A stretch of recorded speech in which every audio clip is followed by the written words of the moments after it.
بسم الله الرحمن الرحيم. السلام عليكم ورحمة الله وبركاته. كسو دوادا دغيستيال برنامجka tusmo iyo tala bixin oo aynu waraysi kula yeelan doono ganacsadaha weyn ee caanka ah ee wada taqaaniin Cusmaan Axmed Aabo oo isla markaana ah hogaamiyaha dhinaca siyaasadda ee qoomiyadda Banaadir wuxuu khadka si toos ah uga jiraa waddanka Mareykanka. waraysiga qaadaya anigoo ah Suldaan Cabdikariim Faarax Dulmadiid. waxaan wax rabaa inaan ka weydiiyo bal sidoo uu arko xariga Chucks magaalada Hargeysa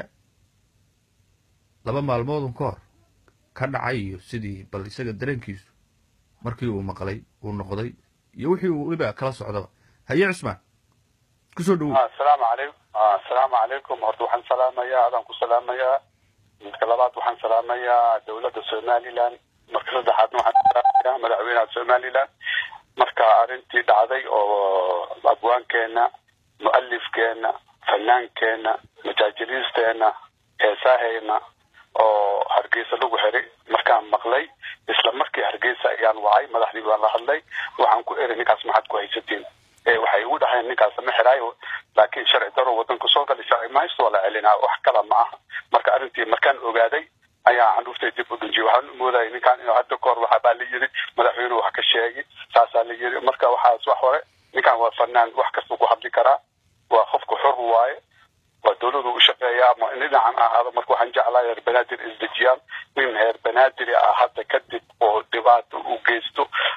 dawladda Soomaaliland waxaan ka codsanayaa aan reer Banaadir wakiilkooda baan ahay waxaan u baahanahay inay soo maraan ay ninkaas hebel dambigaas uu ugu galay dambiga duu sax yahay waa in lagu qaadaa hadduu dambigana oo khalad yahay waa in la cafiyaa Soomaaliya labadan bir waxay bilaabeen in qofka iska maago iska xirto marka taas ma shaqeynayso qof binaadan waaye in la xirto waa qalad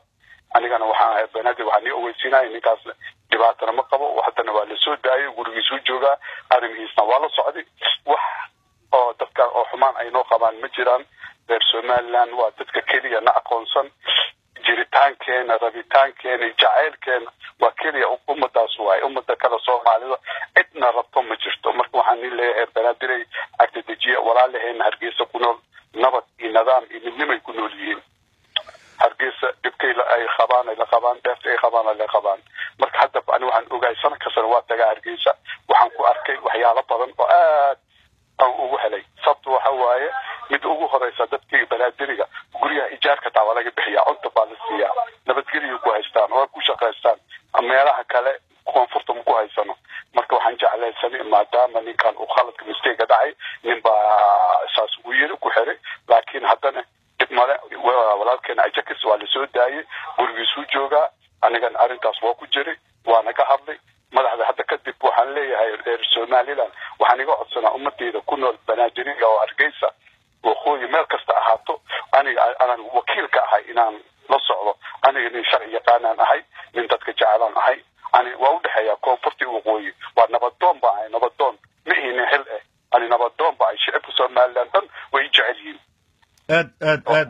آد بعض ما تسنتهاي هدي أن سؤال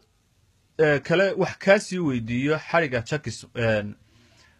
aad baa loo qaadaa dhigay oo dadka Soomaalidu siyaabo kala duwan bay u qaadaa dhigeen qaar waxay yiraahdeen waxa loo celiyay arrimo la xiriira inuu yahay qof koonfur ka soo jeeda isirnacayb dadka Soomaalidu qaybo badan oo kamid ah doodan noocaas waa cunsuriyad ku tilmaamay adigu sidaad u aragtaa xariga Chucks ma waxaad u aragtaa wax si caadi oo normal u dhacay mise waxaad leedahay wuxuu ahaa wax ku talagal iyo maxaa la yiraahdaa faquuq ku salaysnaa cid uu ka soo jeeda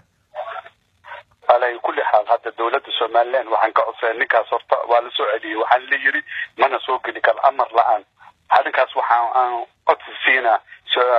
Chucks إنه هرجيسة ملك سكتي كرو أين أفرنت هاي ونكحت لكرو سيرة من سوا فنان كإنه هي هرجيسة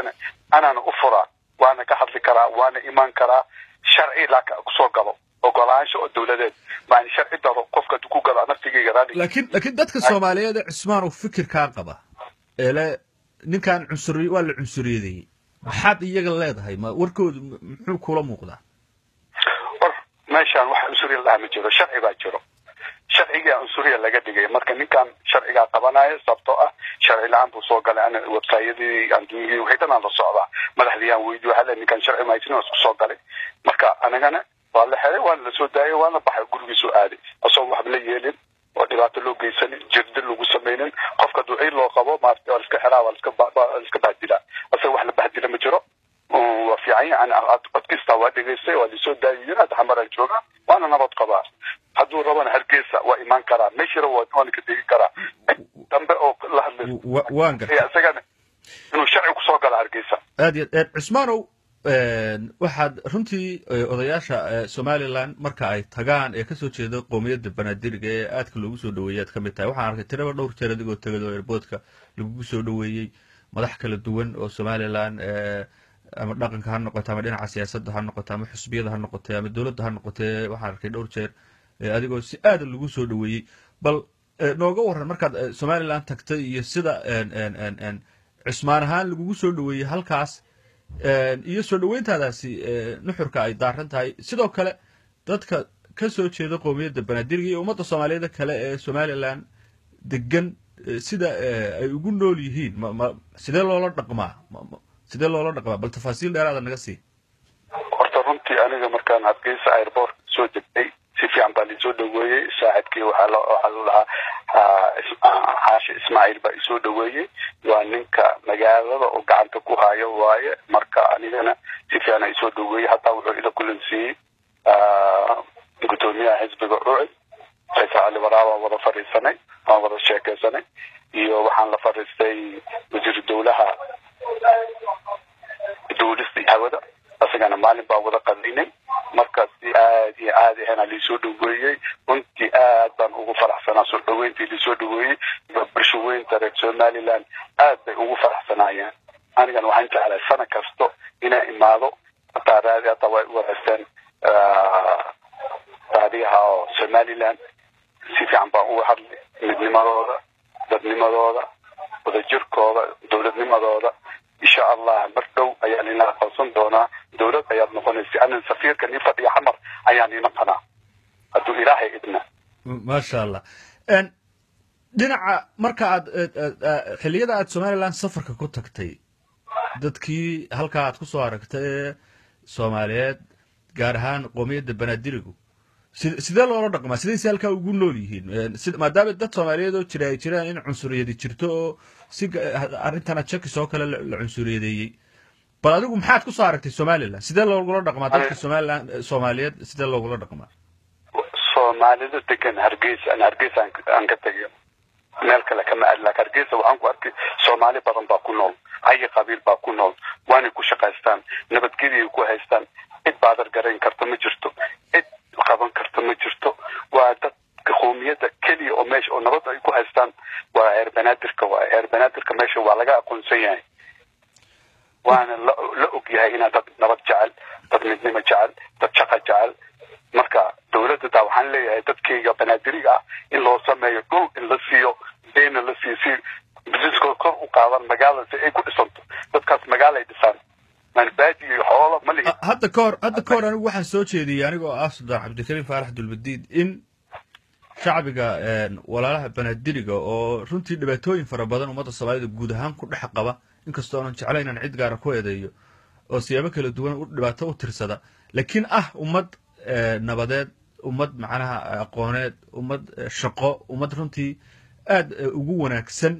nolosha bini'aadamka wax fara badan ka fahamsan oo meeshay tagaan runtii horumar ku soo kordhay sida adigoo Mareykantiga ganacsi weyn ballaaran uga sameysay waxaan soo jeediyay in la siiyo kaarka dhalashada maadaama Somaliland dastuurkeedu uu dhigayo in 1960kii dadkii ku wada noolaa halkaas isirkoodii wixii ka soo jeeda in kaarka dhalashada la siiyo waxaan soo jeediyay markaa in iyaga laftooda anigoo aan ummadda Soomaaliyeed dadkooda kala maanicin ama aan dhihin kuwa kale ayaan la siinin laakiin waxaan si gaar ah u xushay oo aan si gaar ah loo ogaado dadka Soomaaliyeed ee Banaadirga arinta maxaad ka leedahay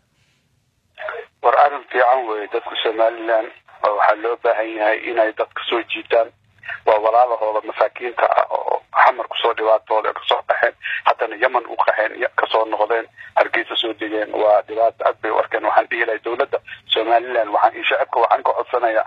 dadka degan waa ina kaarka dhalashada la siiyaa oo Somaliland dadkaas meel ay u socdaan male anaga meeshaan degno waa degnaa ma dhaqaaqno waa ina dadkaas dad guuraana ma aha dadkaa tagaayna ma aha dad wadanka u roon waay dalka iyo dadka iyo diinta u roon waay hadda anaga nala maalgeliyo wadanka waa horumara Hargeysa ana Hargeysa waxaan jeclaan lahaa maanta waa soo arkay 97 Hargeysa ka shaqayn jiray muraayid oo magaalo aad nadiif ah maanta isku mid ma aad bay u xuntahay maanta wadooyinkii gurigii waa ka dhisan jidadkii waa dudunsan biyo male nal male waxaasan ku soo arkay anaga waxaas u damqana waxaan rabaa waxaas inay ka kastoomaan oo barwaaqo gaaraan biyihii isbitaaladii nalkii wadooyinkii inay dhismaan aad baan u jeclahay inay saas noqoto runtii dagaalada ka hor waa joogay dagaaladii haddana oo kadibna waa soo arkay nabad 26 sano nabad bay haystaan dowladnimo ay haystaan laakiin nidaamkii noloshii weli male ummadii weli waa qaxayaan qaxooti isku dhibayaan nin Somaliland inuu isku dhibo maahan qaxooti inuu dadkiis u faa'iideysto inuu dhisbay yahay aad iyo aad baad u mahadsan tahay kaasi wuxuu ahaa Cismaan Axmed Aabo oo ah ganacsade weyn oo Soomaaliyeed oo ku dhaqan wadanka Mareykanka kadka si toos ugu jiray waxaan la yeelanayay wareysi toos anigoo Sultan Cabdikariim Faarax Dulmadiin iyo barnaamijka tusmo iyo talo bixin sidaas iyo nabadgelyo. Assalaamu calaykum.